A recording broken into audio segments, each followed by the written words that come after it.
Types of vaccine पढ़ रहे थे। हेडिंग डालिएगा types of vaccine. Types of vaccine. पिछले क्लास में हम लोग वैक्सीनेशन के बारे में पूरा पढ़ लिए थे।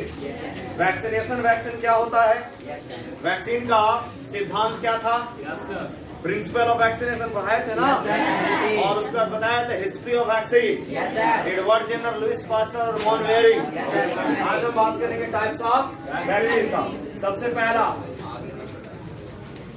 सबसे पहला जो वैक्सीन है वो है फर्स्ट जनरेशन वैक्सीन।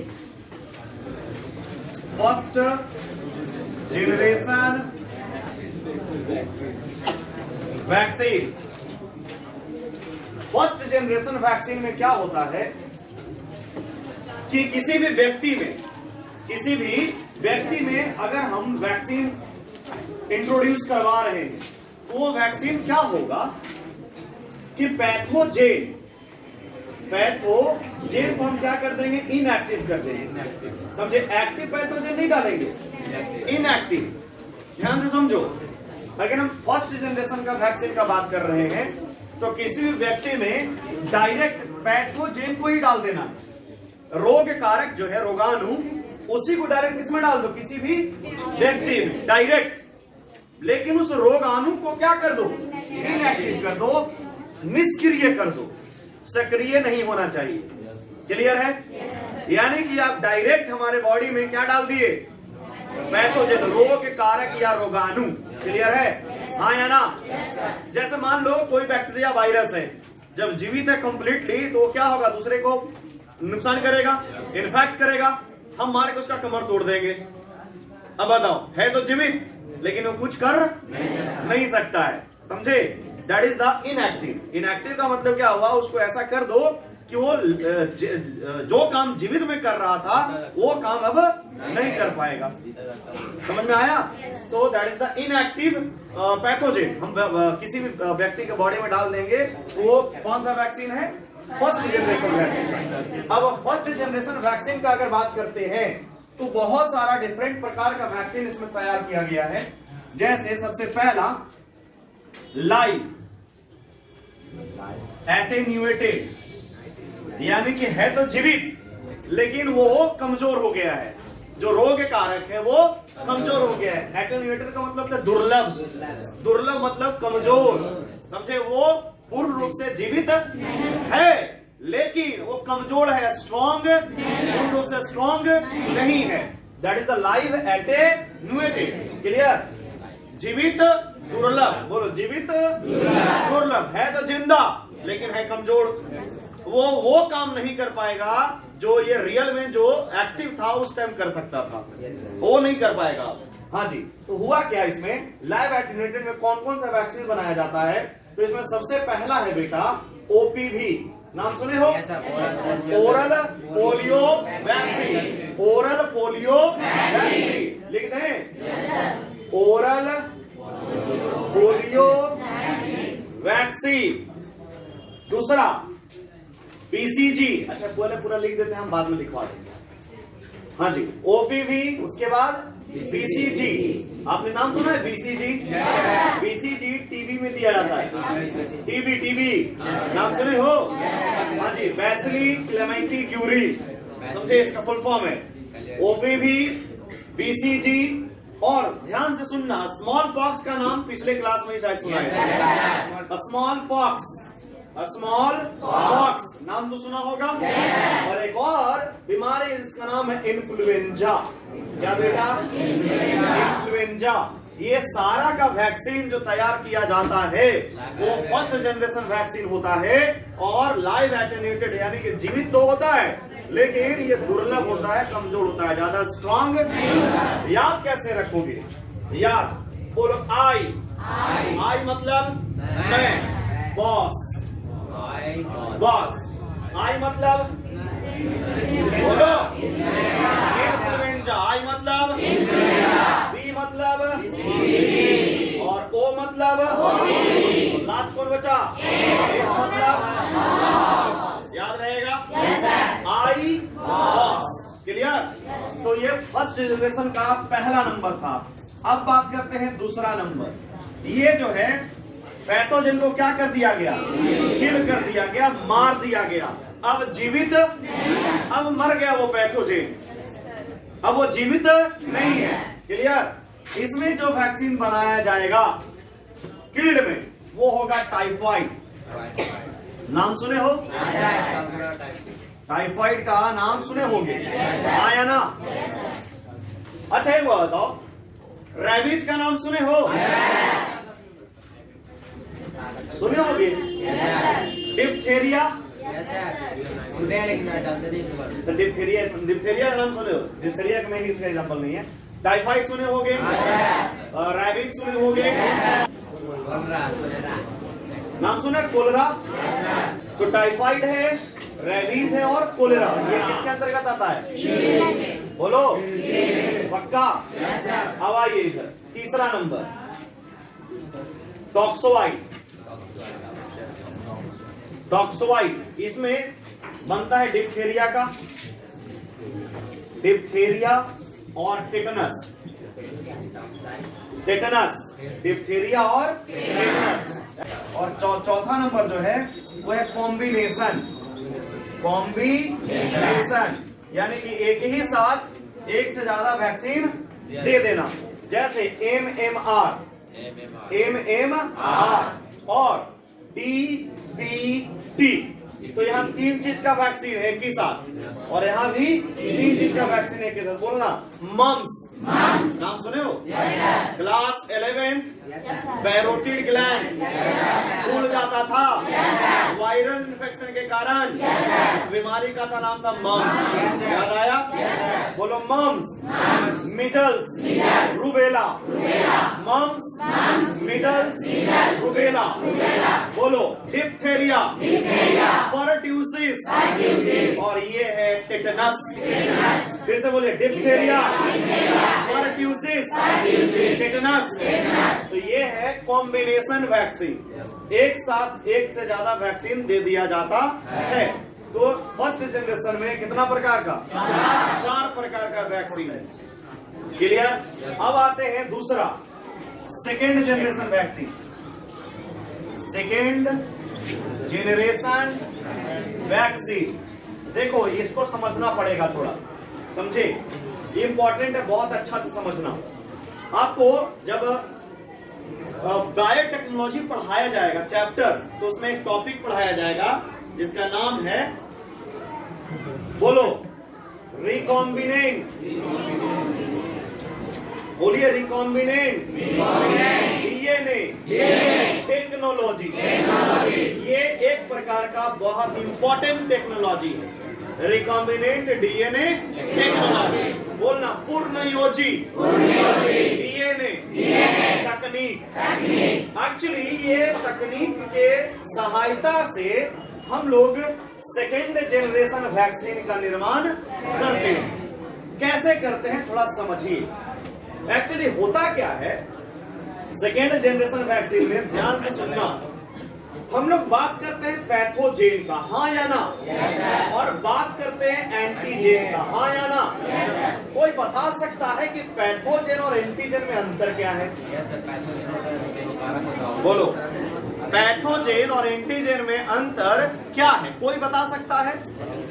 हाँ बताइए।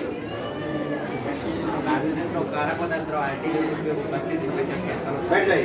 पैथोजेन रोग कारक हो गया, और रोग कारक के ऊपरी परत जो प्रोटीन का बना होता है क्या कहलाता है? तो हम क्या करेंगे कि एंटीजेन तो बना हुआ है बेटा प्रोटीन से। हम आपको जब एंटीजेन पढ़ा रहे थे तो लिखवाए भी थे कि एंटीजेन एक प्रोटीन युक्त पदार्थ होता जो एंटीबॉडी को बनने के लिए प्रेरित। याद आया? तो एंटीजेन क्या से बना है? प्रोटीन से। जनरली प्रोटीन को एक और चीज बोलते हैं, बोलो पॉलीपेप्टाइड। अरे पेप्टाइड याद है? Short peptide, long peptide, amino acid, ये सब क्या था? ठीक है ना? तो हम क्या करते हैं रिकॉम्बिनेंट डीएनए टेक्नोलॉजी में, RDNA टेक्नोलॉजी। ध्यान से सब सुनना, गड़बड़ हो जाएगा तुरंत, सब जयराम जी की हो जाएगा। अच्छा समझना, हम क्या किए कि पॉलीपेप्टाइड को चुन लिए। पॉलीपेप्टाइड किसका पॉलीपेप्टाइड? एंटीजेन। किसका? एंटीजेन। Polypeptide of antigen. हमने उसका प्रोटीन निकाल लिया, एंटीजेन का प्रोटीन हमने निकाल लिया, और इस प्रोटीन को एक ऐसे ऑर्गेनिज्म में डालेंगे जैसे ई कोलाई या ईस्ट। नाम सुने हो? ईस्ट। ईस्ट एनसीईआरटी में एक एग्जाम्पल का बात किया है, हेपेटाइटिस बी। तो ईस्ट को हम लोग चुनेंगे। इस पॉलीपेप्टाइड को हम किस में डाल देंगे? अब आपको पता है कि ईस्ट का जो विभाजन होता है बहुत तेजी से होता है, बहुत ही मिनटों में लाखों करोड़ों ईस्ट बन जाएगा, समझे? घंटा में पता नहीं कितना हजार अरब करब बन जाएगा ईस्ट। इतना फास्ट ये विभाजन करता है, एक ईस्ट से कई ईस्ट, समझ रहे हो? तो ये पॉलीपेप्टाइड अगर इस ईस्ट में डाल दिए, बताओ कितने पॉलीपेप्टाइड बनेंगे? बहुत सारे। जितने ईस्ट उतने पॉलीपेप्टाइड, हाँ या ना? अरे बोलो। हमने लिया कितना था? बन गया हमने लिया कितना? बन गया। बताओ अब ये जितने पॉलीपेप्टाइड बने, ये हर एक जो व्यक्ति है वैक्सीन लेने के लिए सब में डाल दिया जाएगा। अरे बोलो। हम क्या डाले? पैथोजेन डाले या एंटीजेन डाले? पैथोजेन का क्या डाले? एंटीजेन। अब बताओ उतना सारा एंटीजेन हम कहां से लाएंगे? इसलिए हम किसका यूज किए? आरडीएनए टेक्नोलॉजी का। आरडीएनए टेक्नोलॉजी में होता क्या है कि पॉलीपेप्टाइड हम किसी जीव में डाल देंगे, ये जीव जितना विभाजित करेगा वो सब में पॉलीपेप्टाइड आ जाएगा, समझ रहे हो? और इस पॉलीपेप्टाइड को फिर से हम किस में डालेंगे? किसी भी एनिमल में। किस में बेटा? यानी कि ह्यूमन में बात करते हैं, वैक्सीन तो ह्यूमन लेता है। बोलो। अब बताओ, तो सेकेंड जनरेशन वैक्सीन जो है वो किस पर आधारित है? RDNA technology. और इसमें क्या किया जाता है? एंटीजन का क्या लिया जाता है? इसमें डाल दिया जाएगा, और इससे क्या बनाया जाएगा? अनेक पॉलीपेप्टाइड। और इसको फिर किस में डाल दिया जाएगा? ह्यूमन बीइंग में, मानव जाति में। तो बताओ ये टेक्नोलॉजी के द्वारा जो वैक्सीन बना, ये आरडीएनए टेक्नोलॉजी था। और यहाँ पे जो वैक्सीन बनेगा वो किसका बनेगा? हेपेटाइटिस बी का। हेपेटाइटिस बी का वैक्सीन बनता है। वो कौन सा वैक्सीनेशन कहलाता है? सेकेंड जनरेशन में क्या यूज हुआ? और फर्स्ट जनरेशन में कुछ यूज। इसमें हम डायरेक्ट पैथोजेन को डाल रहे थे, एक्टिव या इनएक्टिव?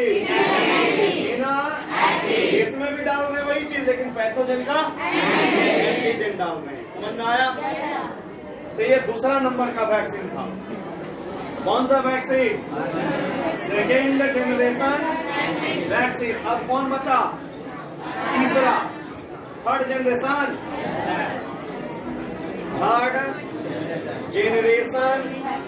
वैक्सीन। सुनो, इंपॉर्टेंट है third generation vaccine. Actually third generation vaccine में क्या होता है कि किसी भी रोग कारक यानी कि पैथोजेन, ध्यान से सुनना, पैथोजेन का डीएनए हम ले लेंगे। पैथोजेन का हमने क्या ले लिया? मान लो this is the DNA of the pathogen. ए हेलो, इधर थोड़ा आवाज बोलना। हमने पैथोजेन का क्या लिया? इस डीएनए को छोटा सेक्शन में काट दिए, छोटा सा इसका हमने पार्ट ले लिया। डीएनए का थोड़ा सा भाग हमने ले लिया। और याद रखना, डीएनए के छोटे से भाग को कहते हैं जीन। क्या कहते हैं बेटा? फिर से बोलो। डीएनए के छोटे से भाग को क्या कहा जाता है? तो इस जीन को यानी कि छोटे से भाग को ये किस में डाल दिया जाएगा? ऑर्गेनिज्म यानी कि ह्यूमन बीइंग। यानी कि थर्ड जनरेशन वैक्सीन में हम डायरेक्ट क्या डाल रहे हैं? जीन को। हम बनाया डीएनए जो है रिकॉम्बिनेंट टेक्नोलॉजी का यूज हमने यहाँ पे डायरेक्ट जीन उठाए, पैथोजेन नहीं लिए। एंटीजेन भी हम उसका जीन लिए हैं, छोटा सा भाग, समझे? बताओ एक डीएनए में कितना जीन मिलेगा? बहुत सारा। तो ये जीन उठाए और किसमें डाल दिए, समझे? तो इस प्रकार के वैक्सीनेशन को डीएनए वैक्सीन भी कहा जाता है। क्या कहा जाता है? डीएनए। आजकल बहुत सारे चीज के लिए यूज किया जा रहा है। एड्स के लिए भी यूज हो रहा है, कैंसर के लिए भी यूज हो रहा है, समझे? ल्यूकेमिया वायरस का नाम सुने हो? ल्यूकेमिया कैंसर, एक ब्लड कैंसर को ल्यूकेमिया बोलते हैं। ब्लड कैंसर को क्या बोला जाता है? तो कैंसर के लिए भी वैक्सीन तैयार किया जा रहा है, और वो कौन सा वैक्सीन है? Third generation vaccine. तो बताओ ज्यादातर वैक्सीन कौन सा यूज होता है? फर्स्ट जनरेशन, क्योंकि मैक्सिमम यही सब बीमारी लोगों को हो रहा है, समझे? और याद रखना, फर्स्ट जनरेशन वैक्सीन का कुछ साइड इफेक्ट भी होता है, और सबसे ज्यादा प्रभावी, सबसे ज्यादा अच्छा वैक्सीन अगर कोई है वो कौन है? Third generation vaccine. तो कितना प्रकार का वैक्सीन? 3 प्रकार। देखो 3 प्रकार। पहला फर्स्ट जनरेशन, फर्स्ट जनरेशन में डायरेक्ट क्या डालेंगे? एक्टिव रूप में। सेकेंड जनरेशन में क्या डालेंगे? Recombinant technology. और हेपेटाइटिस बी का बनेगा क्या? बताओ, इसका यूज करेंगे, याद रखना। और अगर बात करते हैं फर्स्ट जनरेशन वैक्सीन का, जिसमें लाइव एटेन्यूएटेड में किसका किसका बनता है? Oral, polio vaccine, BCG, smallpox, influenza. आइए, किल्ड, मरा हुआ पैथोजेन, कॉक्सवाइड में डिप्थेरिया और कॉम्बिनेशन में एडेमा, mumps, measles, rubella, diphtheria, pertussis, tetanus, ये सब लिखवा दिया जाएगा, निश्चिंत रहिए। क्लियर? ये है टाइप्स ऑफ वैक्सीन, जो आपके एग्जाम में एक क्वेश्चन यहां से टपकेगा, एनसीईआरटी में नहीं दिया हुआ।